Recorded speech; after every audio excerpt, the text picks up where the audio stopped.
Muito desfalcado, o Palmeiras foi até a Vila Belmiro encarar o Santos em rodada importante e decisiva do Campeonato Brasileiro. Abel Ferreira, que colocou em campo aquilo que tinha de melhor, em função dos jogadores convocados, lesionados, suspensos, uma lista com 11 nomes que poderia ser de 12 se o Flaco Lopes não tivesse retornado do amistoso da Argentina com Angola. E o Palmeiras no primeiro tempo foi muito mal, o Santos se impôs, teve volume de jogo, criou oportunidades, já poderia ter feito 1-0 ainda na primeira etapa. O Abel Ferreira mexeu na equipe para o segundo tempo, dentro das possibilidades que tinha, um banco recheado de jogadores jovens das categorias de base.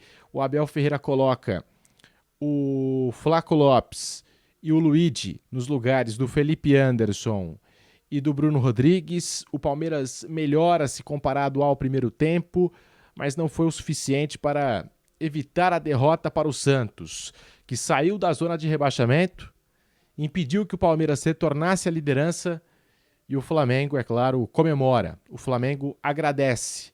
Então bora falar o que foi esse jogo? Já quero saber a sua opinião aqui nos comentários. Se estiver chegando agora aqui no canal do YouTube Pedro Marques Fute ou não for inscrito, se inscreva no canal, aparecendo a opção do hype para você, bora dar aquela hypada, assim o YouTube entende que esse conteúdo é bom, o algoritmo do YouTube, e vai compartilhar para mais palmeirenses dentro da plataforma. Vamos juntos aqui falando de Santos 1, Palmeiras 0, gol marcado pelo Roleiser. O Santos, que criou toda uma mobilização para esse jogo, o Palmeiras parecia preocupado muito mais com o empate do que com a vitória na Vila Belmiro. Muito desfalcado o Palmeiras, em meio à data FIFA, teve que entrar em campo mais uma vez, e um detalhe não pode passar despercebido quando a gente fala do Palmeiras entrando mais uma vez para jogar em data FIFA, e daqui a pouquinho eu vou destacar aqui no vídeo, mas fato é que o Santos foi melhor do que o Palmeiras no primeiro tempo, já poderia ter feito 1-0 ainda no primeiro tempo e não fez. O Abel Ferreira mexeu no time para a segunda etapa, com as possibilidades que ele tinha no banco de reservas, coloca em campo o Luigi e o Flaco Lopes nos lugares do Bruno Rodrigues e do Felipe Anderson. Felipe Anderson, mais uma vez, não fez ali um bom jogo com a camisa do Palmeiras, e um Palmeiras que tem comportamento diferente daquele quando joga em casa. Palmeiras vem de uma derrota para o Mirassol em Mirassol e agora uma derrota para o Santos jogando na Vila Belmiro. E o Santos se aproveitou muito, quando eu falo aqui das oportunidades criadas pelo Peixe, se aproveitou muito daquele setor da defesa do Palmeiras que contava com o Mikael e o Jefté. E foi justamente por ali, nos minutos finais, que o Santos conseguiu marcar o seu gol, justamente no setor onde tinha o Mikael e o Jefté, numa jogada que nasce do Escobar, e o Roleiser saiu do banco de reservas para dar a vitória ao Santos, dar números finais ao jogo. Santos 1, Palmeiras 0. O Santos deixa a zona de rebaixamento.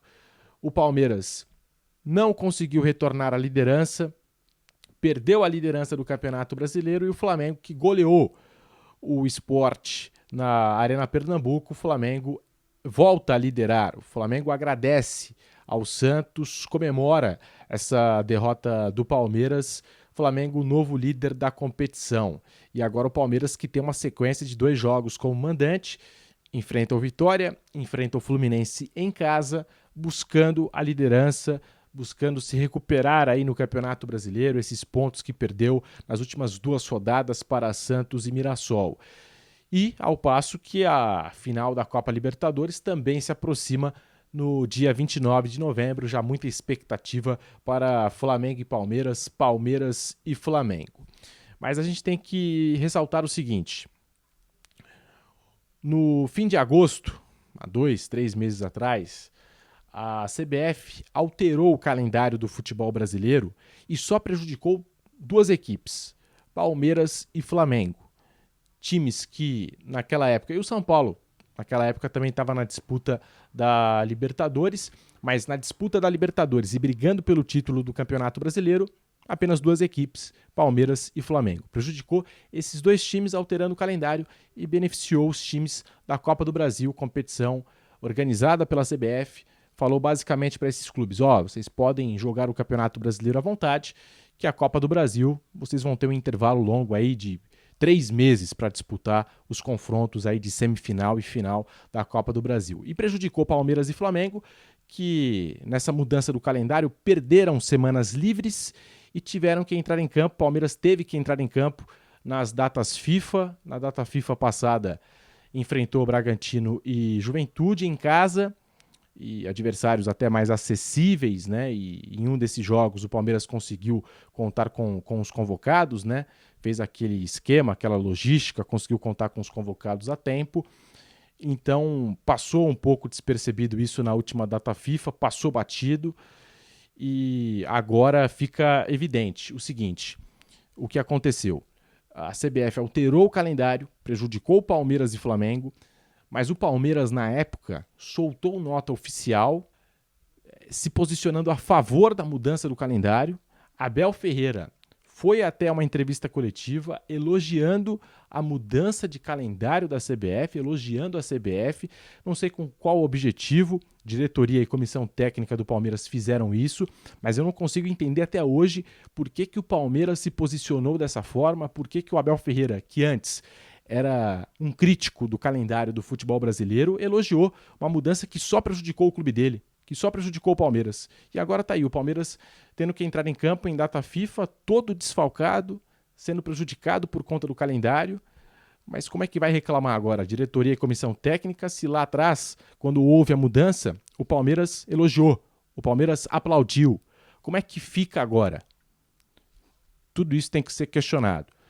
E quando a gente fala desse Palmeiras que vai ter o Fluminense agora, Vitória e Fluminense, primeiro Vitória na quarta-feira, depois o Fluminense no fim de semana, a expectativa pelo retorno, né, do Vitor Roque, dos outros convocados, o Vitor Roque que deve retornar no avião da presidente Leila Pereira, que também vai dar carona a outros jogadores como o Juba do Bahia, Fabrício Bruno do Cruzeiro, também vão pegar carona, e o Palmeiras vai fazer aí essa logística para poder contar com o Vitor Roque nessa partida importante, nessa reta decisiva que eu já falei aqui. É ridículo perder jogador para a seleção em meio a rodadas decisivas do Campeonato Brasileiro, sendo que o Palmeiras paga o salário, o Palmeiras investiu na contratação desses atletas. O Vitor Roque, que eu citei aqui, então, 25 milhões e meio de euros. Antes da chegada do Vitor Roque, o Flaco Lopes, que era a contratação mais cara do Palmeiras, contratação avaliada em 10 milhões de dólares, um pouco mais do que isso. Como é que você investe nesses jogadores?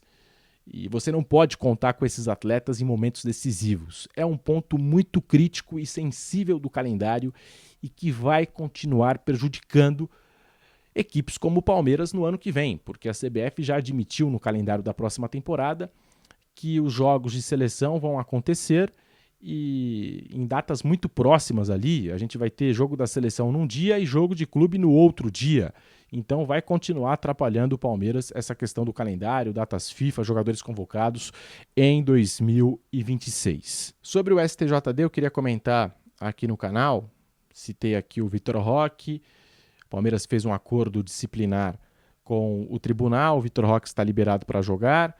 E também sobre a questão do Bruno Henrique, que saiu nos últimos dias. Não dá para reclamar de falta de coerência do STJD, porque o STJD sempre faz aquilo que a gente espera dele. Ele sempre nos decepciona.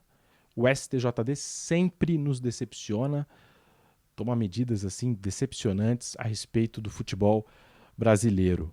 Eu sei que o caso do Bruno Henrique é diferente de outros que envolveram confissão, que acharam dinheiro, depósito em conta. É um caso diferente do Bruno Henrique, mas não deixa de ser um caso sério, e o STJD perdeu ali aquela condição de ser um tribunal disciplinador, educativo, que deveria ter punido o atleta. E 12 jogos seria pouco, a pena máxima de 24 jogos eu acho que seria a mais ideal, a mais correta para o Bruno Henrique, no artigo 243, que fala em ética.